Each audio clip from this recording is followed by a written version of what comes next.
এটা দেখে বেশ ভালো লাগছে যে একটা বাংলা মেনস্ট্রিম মাসালা ছবি সেটা ওয়ার্ক করছে।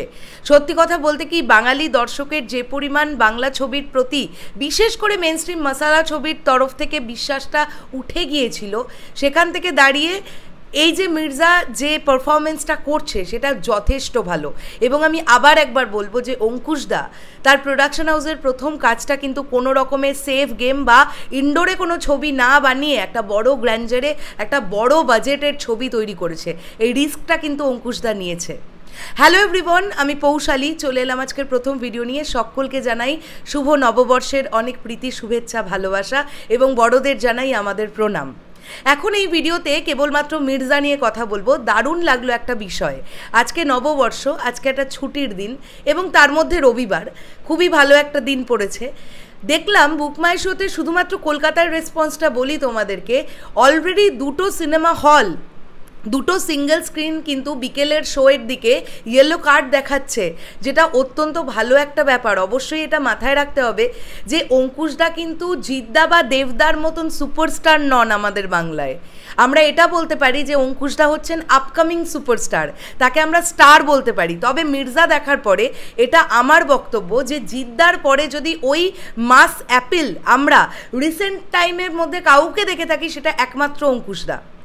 খাদান আসবে, দেবদার খাদান নিয়ে আমরা সুপার এক্সাইটেড এবং আমার এটা বিশ্বাস যে দেবদা যে পারফরমেন্সটা দেবেন জাস্ট মানুষের মাথা বিগড়ে যাবে। দেবদা খুব ভালো একজন অভিনেতা তো ডেফিনেটলি, এবং রিসেন্ট টাইমে দেবদা মানে বলতে পারি আমরা কোভিড পরবর্তী টাইমটা থেকে দেবদা যেভাবে ক্রমাগত নিজেকে ভাঙছেন সেটা ডেফিনেটলি বলার মতন, তাই না? তো এইভাবে আমাদের বাংলার কমার্শিয়াল মার্কেটটা ফিরে আসুক এবং এই যে ইয়াং জেনারেশন যে মির্জা বিলিভ করে দেখতে যাচ্ছে তারা সিনেমা হলে, এটা কোথাও না কোথাও গিয়ে খুবই ভালো লাগছে। কিন্তু হ্যাঁ, তো নবীনা সিনেমা, টলিগঞ্জ আর স্টার থিয়েটার, এই দুটো সিনেমা হলকে আমি দেখলাম যে অলরেডি ইয়েলো কার্ড দিচ্ছে বিকেলবেলার শোয়ের দিকটা। এবং এছাড়া যদি তোমরা দেখো বুক মাই শোতে এই ছবিটার রেটিং 8.5, 1100 মতন ভোট পড়েছে, বাট 8.5 হচ্ছে রেটিং, আর IMDb-তে 9.2।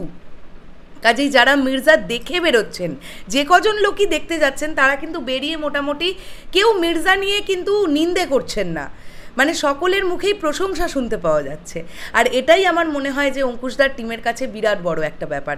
আচ্ছা, তার সঙ্গে সঙ্গে অঙ্কুশ হাজরা মোশন পিকচার্স প্রোডাকশনকে অনেক থ্যাংক ইউ। কিছুক্ষণ আগে অঙ্কুশদা একটি ভিডিও শেয়ার করেছেন যেখানে আমরা পাবলিক রিয়াকশনের সঙ্গে সঙ্গে আমরা যারা রিভিউ করি তাদের ছোট ছোট করে কিছু ক্লিপস জুড়ে দিয়ে একটা ভিডিও তৈরি করা হচ্ছে, তো সেখানে আমাকেও রাখা হয়েছে।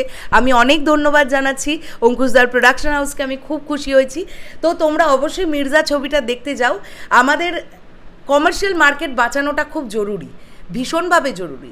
দেখো, ফ্যামিলি ড্রামা বা অন্য ধরনের গল্প দেখার জন্য তো ক্লাস অডিয়েন্স আছে, তারা মাল্টিপ্লেক্স ভরিয়ে দেখবেন।